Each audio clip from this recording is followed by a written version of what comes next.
For kids from kindergarten to second grade, there is no virtual option through CMS, so one local family said they had no choice but to take matters into their own hands and create their own homeschool.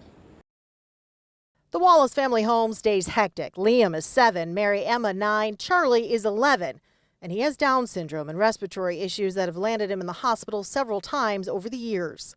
Absolutely terrifying. It's not anything you want a parent to ever go through. Maureen and Jeremy worry COVID could be a death sentence for their oldest. You don't even want to think about it. So the family has been in a virtual lockdown to keep Charlie safe. The only problem?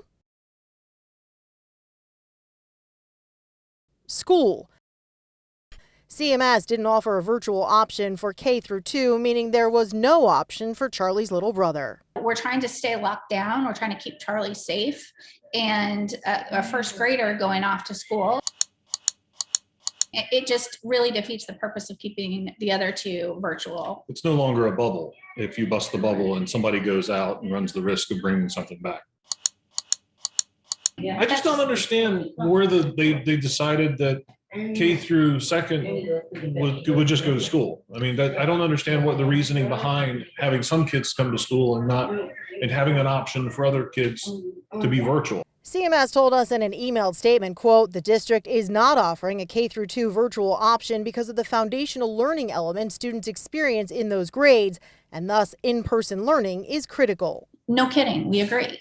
But we deserve the choice and to put the most vulnerable, the youngest kids out there without the virtual option, it just feels irresponsible. We checked and saw 2,667 students are enrolled in virtual classes at CMS, and there's a waiting list with almost 800 more. The Lake Norman Wallace Academy is now open for Liam. The Wallaces worked with the state to officially start a homeschool for Liam. We are not a family that wants to homeschool in the long run.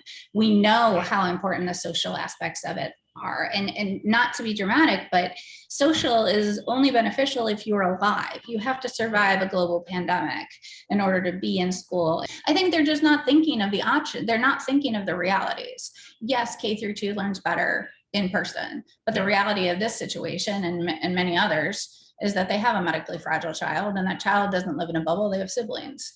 Interesting to note, Wake County, one of the other biggest school systems in the state, is offering a virtual option for those kids from kindergarten to second grade, while CMS is not.